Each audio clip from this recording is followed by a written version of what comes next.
This is the Classic Lounge, but right about now, we are getting into the Security Lounge, and it's a very, very important conversation we'll be looking at.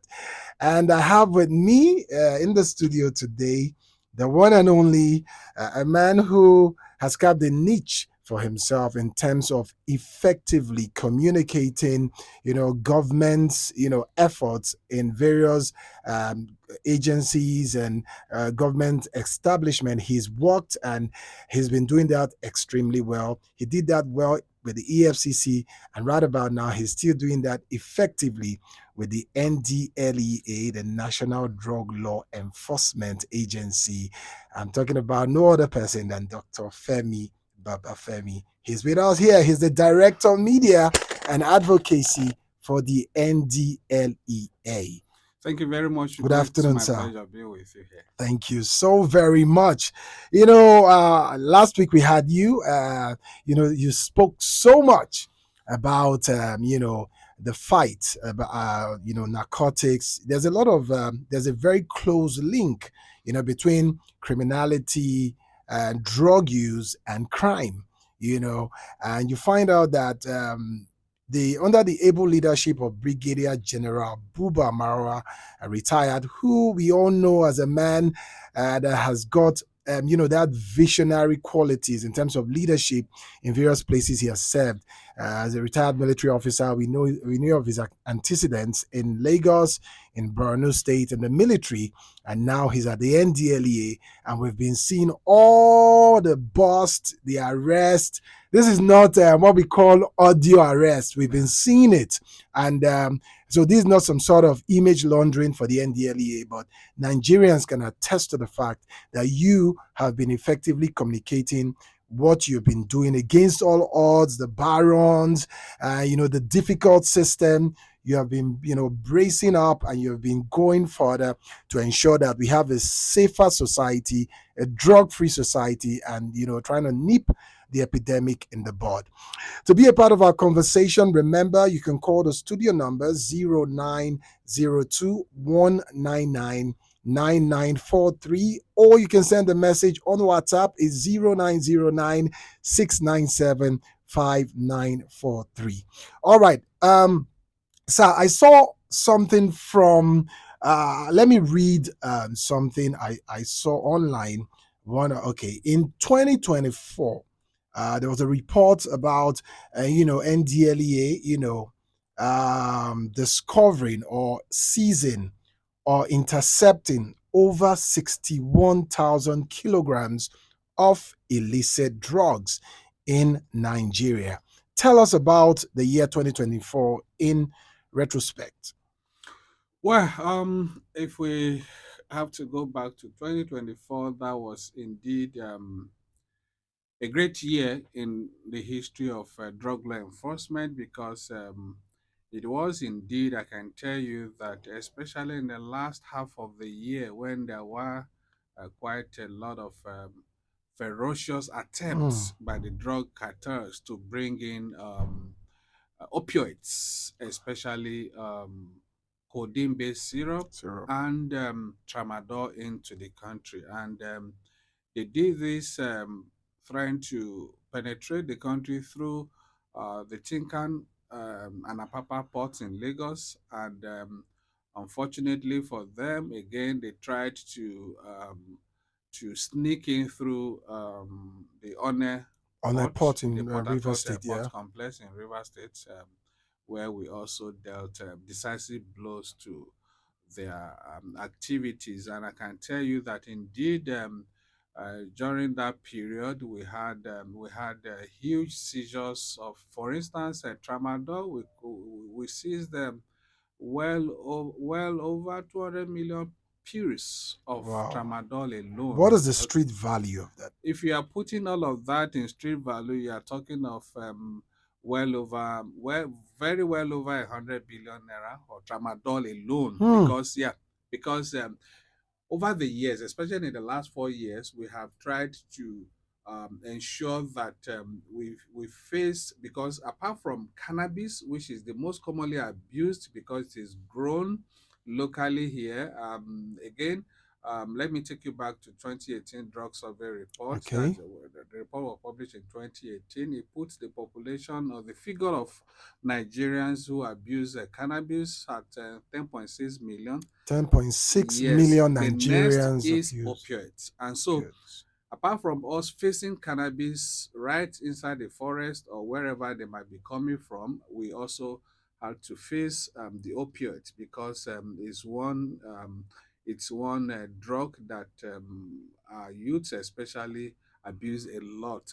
They use it as drug, as party drugs, all of those things. Okay. And so we had to face that. And that last year, we were satisfied indeed and well pleased that indeed we dealt with the cartel behind that because over that period, I'm sure I mean, within the second half of the year, I'm sure they couldn't have lost less than 200 billion in street value of the drugs seized from them alone from those three ports in the country. So that's a huge one. Now, indeed, and that's why today you see a carton of tramadol that probably in 2021 was One around 18 million. million. Now, yeah, a A carton carton. of tramadol today is well over 35 million because the availability. I mean, we made sure So that yeah, we cut off that availability, and so that's affected the price, just taking it out of the the reach. scarcity increases the Yeah, demand. so Yeah. yeah, so that we're well pleased with that, and that was also a year we had quite a lot of convictions, well over 3,427 thereabout convictions. Again, rehabilitation, counseling of those struggling with substance abuse. All round, when you talk of drug supply reduction and drug demand reduction, we had quite a lot of effort and results as well. So to add to that, you talk about the growing demand for opioids, for narcotics. Doesn't that speak of a system failure? Because um, the drug barons, the traffickers are becoming more daring. Despite all the seizures, all the arrests, the conviction, we still They have are a still there, right? growing demand. Yeah. What is fueling this demand? Yeah, quite a lot of factors. I'll tell you, go that if we have to discuss I mean the factors responsible, and that's why globally, you have that everywhere. Everywhere, So yeah. it's not peculiar to Nigeria because there are quite a lot of factors that are responsible, and these factors are completely out of the control of the drug law enforcement agencies anywhere in the world. For Mm, instance, you talk when you look at the family, there are quite a lot of issues, there are quite a lot of factors within the family setting, which is the smallest unit of the society. You have parenting, poor parenting issue. okay. You have issues where families or parents themselves are users of illicit drugs. So naturally, this I mean, the kids brought up in such environment Environment will are just, most yeah, likely to going be to drug users. yeah. Again, you have the issues of the environment, the environmental issues. You have kids growing up in certain environments are also prone to To drugs. drug use and crimes. Again, you also have medical issues. People have quite a lot of medical issues that they have to depend on some On of some these drugs, and prescriptive over medicine, time, yeah. they get Addicted. addicted and start abusing this illicit substance to the point of depending on these drugs. Again, beyond that, you also have the issue of socioeconomic factors. You have people have no jobs, people are underemployed, poverty, all of those things. So quite a lot of factors that we can stay here the next 24 hours and be discussing. That I can assure you. All right. So before I move on, there's a question that came in from last week. And the question is, there's an insinuation that some of these seized drugs find their way into the hands of very important personalities, or if they find their way back into the system. Can you dispel this assumption? Oh, Ogo, I can tell you that under the new NDLEA, I'll tell you that is absolutely impossible because there are quite a lot of mechanisms in place. There are quite a lot of checks in place that it's practically impossible for any consignment or illicit drug seized to find its way out of the agency system back to the System. street. No, because first, before an operation is even conducted, it has to be approved. I mean, there are laid down procedures. There are what you call standard SOP, standard operating Procedures, procedures yeah. that are followed. First, that operation has to be approved after quite a lot of things have been put in place, surveillance reports, all of those things. Then, when it's approved, I mean, when the operation is conducted, arrests are made, seizures are made, then within 3 hours, that detail must be communicated To the to the headquarters. HQ, to Hmm. the headquarters. So meaning that there is a record at the HQ, and I have a copy of that. That I can assure you. What about motivation for the NDLEA staff? Because sometimes we look at most, I won't say most, um, government organizations Yeah, that enforce very. We have the customs, the yeah. police. We've seen sharp practices. Just a few weeks ago, a large number of EFCC officers were dismissed out of the service, though they didn't want to disclose their identity. Mm, So for the NDLEA, we know how huge the yeah, narcotics business is. We yeah, know how the carrot that is being dangled. yeah. What would you say about the motivation or incentives for officers? Okay, let me quickly learn from what I was saying about the mechanisms in place. For instance, when arrest is made, seizures made, this is reported to the headquarters within 3 hours and Okay, documented.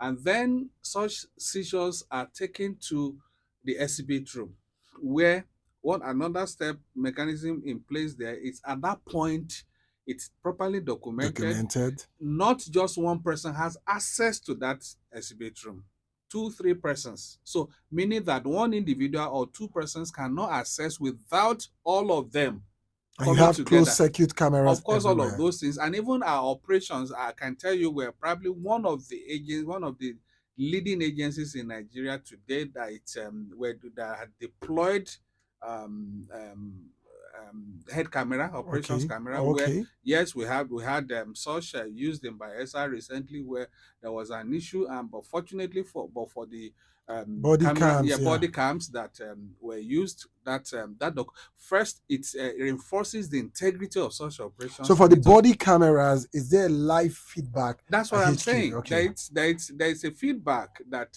people in the office, that also helps in, I mean, enhancing the protection of the officers, of the operatives of the agency that go out. I mean, there is a feedback in case there is need for enforcement. All of those okay. things are got it. So now, coming to the welfare of the officers, I'll tell you that that's why I use the word new NDLA in Hmm. my when I was making some comments earlier. The new NDLA, in the sense that the NDLA of year 20,000 is totally different from what we have Have now. now, because the agency has really metamorphosed and gone through a lot of evolution to be what it is today, whether in terms of professionalism, in terms of welfare. Now I'll tell you, in the history of the agency, by next week, or the upper week, the agency will be commissioning its first barracks in the Hmm. country after 35 years. Wow, All of those are that's meant to impressive. boost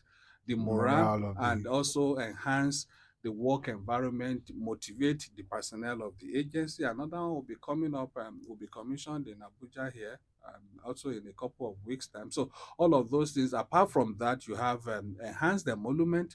You have, I mean, at the time when the new leadership came in 2021, I mean, stars were all quite a lot of allowances, but all of those were clear. Stars were stagnated on a particular rank Rank. for 15 years plus. Hmm. And so all of those things are no longer in existence. Now everybody gets promoted. I mean, those that are due Due for now without promotion. anything, they get promoted every Okay. year. That's those that are due. And in addition to that, there is also a scheme in place called the Command Awards and Commendations. It Chance. comes up. It started as a quarterly thing. Now it's biannual, Okay. every 6 months, and where officers that have done well, commands that have done well under the period are commended and motivated with monetary benefits, all of Okay. those things, and then promotion coming regularly. All of those things really help to motivate, and also, and beyond that, there are quite a lot of things. Again, I mean, now you have staff boss, now you have, quite. I'll tell you, I can continue to list some of those things, and that's why. And then training, capacity building. Yeah. Yeah, all of these things are coming in place, and these personnel are also exposed to a lot of international best practices, because we have quite a lot of our international partners and stakeholders coming on board. Just yesterday, you had the new UNODC country rep coming here to again offer support to the agency, strengthen the partnership, and reinvigorate what we've been having over the years. So all of this is definitely, nobody, no officer will want to. And again, I will also tell you that, yeah, there's no organization, I mean, there's no human organization that is perfect, but then we also have mechanisms in place to deal with those who may go out of the line. That I can also tell you. All right, if you're just joining us, this is the Security Lounge on Classic FM 94.3 Abuja, the station that plays every song And the phone lines are open. You can ask Dr. Femi Babafemi any question you have for him. And the number to call is 0902 199 9943, or you can just send a message via our WhatsApp portal. It's 0909 697 5943. I'll take the call, the phone number again, 0902 199 9943. All right, now we're still talking about this fight. And if you go around the metropolis here in Abuja, you come to find out that for those who have the street knowledge, there are certain locations that over the years, okay, now I'll say this openly. I remember there's a place around the Karu Market axis, the Karu Abattoir. Abattoir. Yeah. Yes, that place. I It's mentioned it straight up yes, because I yeah. So I remember I was going to. My friend lives around that place, and she's told me, no, it's a no-go area. Even daytime, those boys, you see them selling all manner of illicit drugs, and they are so bold, brazen. And one of the days I decided to go drop her. We had an event, so I went to drop her, and I drove past there. And from the beginning of the street, because of my orientation, I could see a lot of drug dealings going on. They were so comfortable in the open, and any resistance, they are quick to attack. So I'd reach out to the police, and I told them they say they are aware of that place, but they come for periodic raids. But despite the periodic raids, that place still stands. You have places in Guarimpa, you have places in Buse, you have places in Gariki here, and you come to find out that these drugs are just everywhere. Is it a question of lack of enough manpower or detectives, or is it a systemic failure by sister agencies to collaborate with the NDLEA, to stop this? Because a lot of people, before they commit crime, from one chance, armed robbery, gangs, cultism, they must get high. Okay, let me break it down this way. All of those places where the moment you mentioned Karo, I quickly Mm, chipped in mm, Abato, and I'll tell you, all of these places, they're all under, I mean, in our view, meaning that virtually every week they are raided. Just last week, I'll mm, tell you that that was on last week, Wednesday, I think, at about night, Wednesday or mm, Thursday, in this Abuja. All of those places, Guarimpa, Karo, Gwagwalada, across more than 10 locations were mm, raided.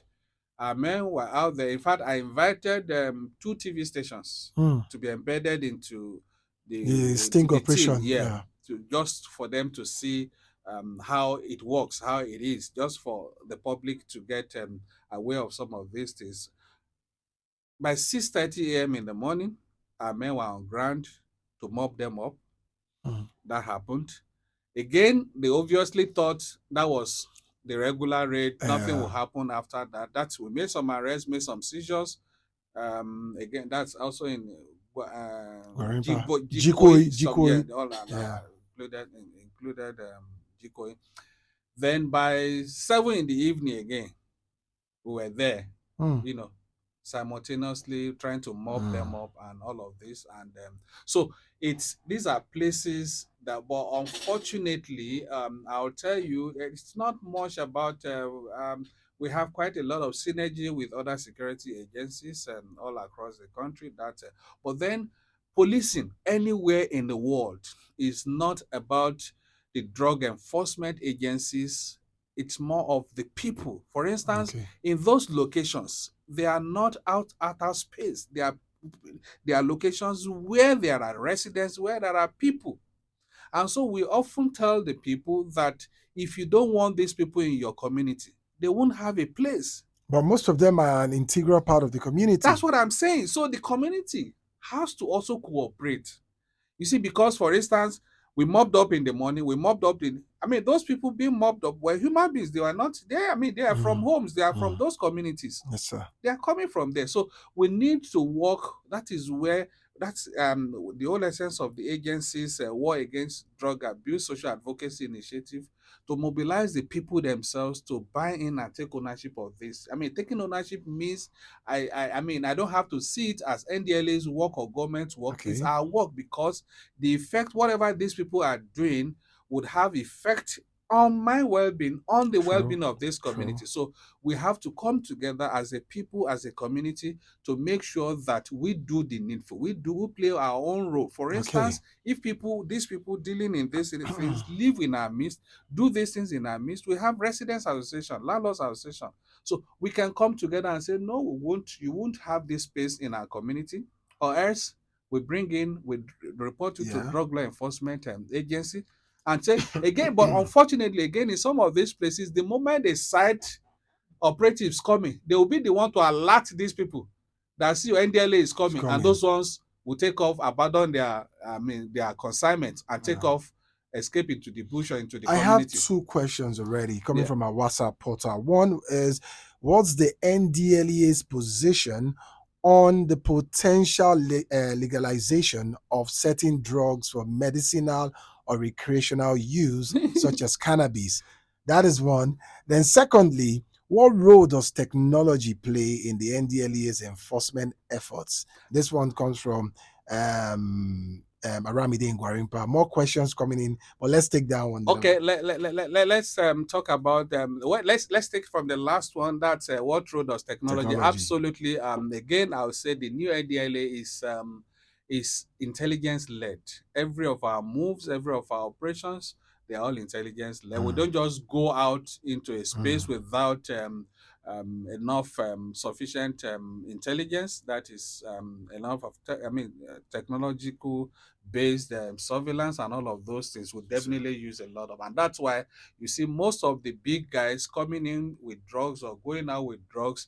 They are often, just last week, I think you were there when I was yeah. talking about a man who came in with drugs in his tummy. And Yeah, yeah, yeah, yeah. so Yes. all of those, that's why there is virtually There was nobody also coming. another guy who actually was supposed to deliver drugs, Yeah, he and he was never not know. able to leave, Yeah, and he he could. came back to Yeah, Nigeria he had to undergo surgery surgery for him. Otherwise, he was. In for fact, it was just almost five a thousand 50-50 thing. dollars or three I thousand mean, dollars. virtually not everybody almost lost hope that he was going to make it, because he had a lot of underlying issues. Oh my And yes, you goodness! now see again a man that had such underlying So issues government pays for the taking. surgery. Yeah, otherwise he would have been dead. He would have been dead. So he has to be alive to face the This consequences is of his of his actions. action. Yeah. So, but then coming to the show, I'll tell you that indeed we have quite all of these things made possible through technology, deployment of technology. That is one. So we rely on a lot of technology. We work with a lot of intelligence. That is one. Mm, Two, the issue of cannabis or any other legalization, it's a no-no in Nigeria of today, because we mm, know that, like I said before, based on 2018 drug use survey report, the most commonly abused illicit substance is cannabis, 10.6 million yeah. out of 14.3 million. Again, when you see most of, I mean, our people also cite quite a lot of other places, Canada, some states in the US, blah, blah, blah. Some of those places we have records because we work with, we check all across the world best practices. Some of them are reviewing and reversing Listen. some of those trends Yeah. because the hospitalization, the addiction rate, crime rate, all of those things have shot up since they legalize some of these things. So we cannot, I mean, when So people are in reversing, essence, so we hear it cannot, loud. yeah, we The cannot go Nigerian into it. government, NDLA stands on they would not No, legalize no, no, not in the marijuana. Nigeria of today, No, because yeah. of we know that there is a strongness. As when the UNODC country rep came to our office yesterday, it was an issue that was being discussed. That said, again, we also looking at a project, a program that is alternative development program, where we put in place or to provide alternatives for the people growing this particular substance, that's cannabis, because Yeah, that's the people who grow that's them, grown locally. yes. So we're working, and we're the first in Africa to make that move to provide alternatives for them, so that, I mean, people can have legitimate means of livelihood rather than going into this illicit substance Substance production. So production. all of that we're working, and again, people have also said, we can earn a lot of billions of dollars from this. And our Hmm. argument is also, okay, if you earn $10 million from cannabis export, and you have to spend 100 billion Millions to to rehabilitate, rehabilitate, well, I mean, what sense does that make? enforce people who have lost their lives through No, no, no. criminality. Yeah, I So get it's it. it's it's just a no More no for questions now. still coming in. There's one. Yes, I was going to take this question, but someone's taking it off my mouth. I more is a hello. I must commend the NDLEA for their great job in combating the drug cartels and so on. My question is, what is the agency doing about the use of drugs within the music, the creative industry?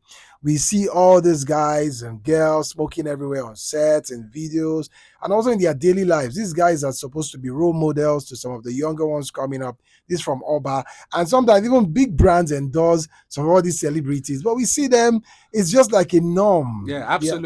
absolutely. We are very much aware of that, and we are deploying two strategies. One is the enforcement of the law, that is, for anybody caught, whoever you may be within the Nollywood, within the music, you Mm, face the consequence. And I mean, just yesterday we had another one, another prominent one in the Nollywood, mm, who was convicted mm.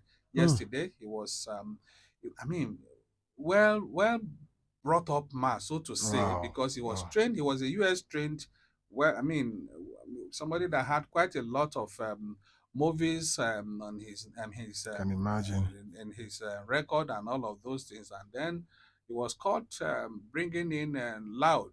Oh. Yeah, so he had to be Hmm. prosecuted, and yesterday he was Interesting. sentenced to I think 6 years Any by a federal option high of court. fine or Yeah, I think the court gave him, as a first offender, they gave him an option to pay 3 million naira or something like that. Yeah. isn't that being Well, lenient? unfortunately, it's one of the issues we're contending with, and that's one of the Okay.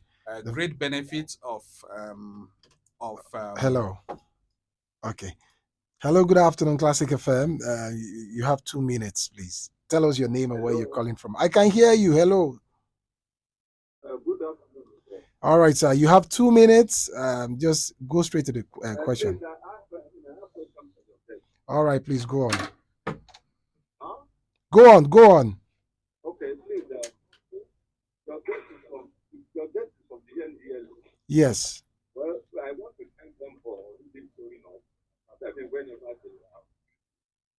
have the conversation, but then they still have the job. I must complain. They have a what? Your guest, Okay. before the election of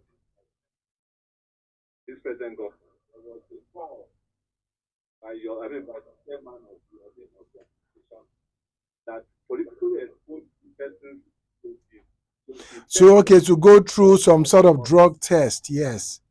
Are they still on that? Are they still happy that the Okay. politically exposed officers to be tested before they are not?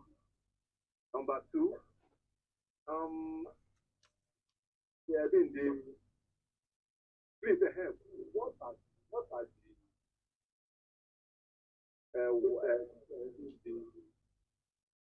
something for Nigeria sport with cannabis or whatever? What are the Okay. penalties? All right. What are What's the the penalties penalty? for Okay. that? All right. All right. Before now, I used to say that. I mean, anybody or even a warehouse. Warehouse Okay. of cannabis, you have to pay as much as 10,000 pounds in those days, or how many years. Okay. At this case, what Okay. they are not All anticipating is right. that. All right. Thank you very And much, number sir. three, That's an Oliver. most of these guys that these young men are abusing, even on the our Mm-hmm. you see people smoking this thing without any impact, Mm. without anything. I mean, want to tell them that this is bad. Somebody else will tell you that it is allow them to enjoy their Mm. money. Please, what is NDLEA doing about that? Thank you. All right. Thank you so very much, sir. So you just quickly answer those questions. I still have like three more Okay. coming. All All right. right, quickly. Drug tests for Political office political holders. office holders. Indeed, don't forget that that's an advocacy. It's not a law. Okay. And so, what we do mostly is to encourage political parties, government at all levels, Okay. and employers, schools, all of these stakeholders to make sure that this is part of the requirements for whoever is seeking Okay. political office, or whoever is seeking employment, or whoever is seeking admission into tertiary institution. And that has been going on, and we've been pushing the advocacy. People should not forget that this is not about one particular office in the land. No, it's cut across, starting from the councillorship in the local government, in the community, to the local government chairmanship, to the across Cross board. Yeah. and but then it has to be a voluntary thing, because there is no such law mandating or that makes it compulsory, because it's a medical thing. You can, it's something that is not also, it's not what people will do and NDLA will come out to announce. Mm. We've been having that done in quite a number of states. I know, especially in Kano, um, starting from the during the administration of the former governor there, No. Ganduje, up to now. Ganduje. I know it's something that is a practice there, because we were there, and I know that a lot of for you to be an aspirant, for you to be contest for any political office in Kano today, I know you have to Go undergo a drug drug tests. test. Yes, and the same thing also applicable across a lot of tertiary institutions in the Yes, I country know today. University of The Abuja University of students were Abuja, coming to yeah, NDLE and were. Kwara, the tertiary institutions in Kwara, all of them, we have it's moving. That's why we call it Mm. advocacy. It's not a law, but then we are pushing Okay. people and institution stakeholders to buy into it and enforce it, Okay. and it's going There's right. a question in that line. Or you still have something to say? Yeah, that's the Okay. abuse on the Okay. streets and all those stuffs. Again, these are things like we said before. There are quite a lot of factors responsible for this, and it's not. And we according to the world global best practice, possession in Nigeria today, according to the current law, is a criminal offense. But then, according to the best global practice, for those who are users, there are quite a lot of them that need help, Mm. rather than us throwing them into jail. Yeah, they We need try, yeah, rehabilitation. We have a we very provide. big individual in the studio, but she chooses to remain anonymous. All right, because that's her Because forte. that's our area, right? Dr. Asia Damubio, Yes, absolutely. yes. All right. So, talking about, there's a question here talking about the higher institutions. What are you doing about collaboration with the universities, tertiary institutions, where drugs being peddled by students? You find a lot of these rich kids buying and abusing various forms of drugs. And rehabilitation of drug addicts. What is NDLEA doing with other rehabilitation facilities to ensure, increase of these centers to world standards? Yeah, so much, so many questions there. I'll tell you that in terms of partnership, we have that going on with quite a lot of tertiary institutions across the country, Okay. and like you're perhaps very well aware of that of University of Abuja, even private universities, Abuad in Ado-Ekiti. Mm. Across the country, we have that going on across um, schools. But it's just like I said, it's a medical thing that the NDLA doesn't have to come out and start announcing. And we have quite a lot of Yeah. government agencies also that I mean, for you to write promotion exams for anything, I mean, you True. have to Yes. Do a undergo drug drug test. test. Yes. And it's not what NDLA is advocating or pushing without doing it itself. We do it, our officers, our personnel are subjected periodically to this. I mean, just unexpectedly they are put together and they undergo this, just that we're so that we're not pushing what, I mean, we're not advocating what we're not doing ourselves. So that is absolutely going on. And again, we have also pushed this at the level of I mean, for people, prospective couples, and we have quite we're working with the ulamas, the Christian leaders and all Okay. of this, and quite a number of them are also, and again, as well as the traditional institutions, quite a lot of them are also buying into this, and this is also working well at that level. Did I miss There's another question? there's a tip, a question. Okay, so I Okay, the won't put rehabilitation yes, centers. yes, rehabilitation centers, and there's a final question, but I'll let you take the Yeah, rehabilitation the rehab centers. centers. I'll tell you that today, the agency has done extremely well in that regard. Today, we have 30 counseling and treatment centers across in our commands across the country, and we're working to have additional seven to complete the 36 states, and the FCT making 37 very soon. That is ongoing. We're also aware that there are people that may need help. They don't know how to access help, or they are afraid of being stigmatized. Because Yes. of that, again, we have also taken another pragmatic step of setting up a call center where people can sit in the comfort of their homes, make calls to our call center, and they will get the same help Help. Yeah. from that center. There we have counselors, we have clinical psychologists, psychotherapists, and psychiatry doctors. And unfortunately, Dr. Asiya Adamobiu, that you mentioned earlier, who is with us in the studio, has been doing some pro bono job for the Wow, agency in that regard. impressive. He's been Thank you providing very some. much, Ma. So that's something. I mean, this eliminates the fear of being judged or being stigmatized. I mean, because we know stigmatization is still something very Yeah. strong in our society. But then it's something we continue to push, and I know that the agency is also working with state governments to ensure that we have standard rehab facilities in each of the senatorial districts, because the number of people struggling with this thing, it's enormous, and so it's not what just one One, institution can yeah, handle can alone. handle. We have to work with even those in the private sector. So finally, there's a tip coming from someone, and the person says, "Well done, my brother, Dr. Babafemi Ekuishe, sir." All right, he said there's a part of Lugbe Zone 4 extension. Some sort of recreational centers are there. He said early in the morning you see youths drinking and smoking at the same time. And there's a mosque not too far from that location. You have a lot of Okada riders, sniffing solution and all sort of things. That what will NDLEA do about this? And again, good afternoon, greetings. Greetings to the guests. Please, okay, good afternoon, Captain. Okay, greetings to the guest. Please, what is NDLEA doing about dark spots such as Zone 4, Mogadishu Street? I will not call the person's name. So, Mogadishu Street in Zone 4, it's another area. Then the Lugbe Zone 4 extension. There's a landmark. There's a mosque not too far from that area. Yeah. Gather Rider. So these are I, I- places I'll that. I'll quickly ship in something about Lube. Recently, there was information quite a lot. I appreciate the way people are talking, and I want to encourage Nigerians. We have a toll-free helpline that serves our in our call center, where people is toll-free. They are not paying for it. They can Mm. call in and give some of this information. Our enforcement and Would you want to call the yes, numbers? 0800 10 20 30 40 is just straight. It's a 12 digit, not 11, not Okay. a regular GSM. Zero eight 100 hundred two. 10, that's Okay. 10203040. Okay. 0800 10203040. People can call and give the same information. And in Lugbe, I wanted to say something So, about the Lugbe. Recently, we got an information about around that location where the person mentioned an estate there. Do you know what?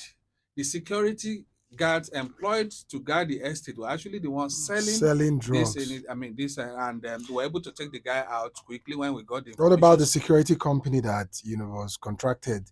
Yeah, the individual, the organization may not necessarily No, know what I what. mean is, yeah, so that Yeah, maybe it might be a norm.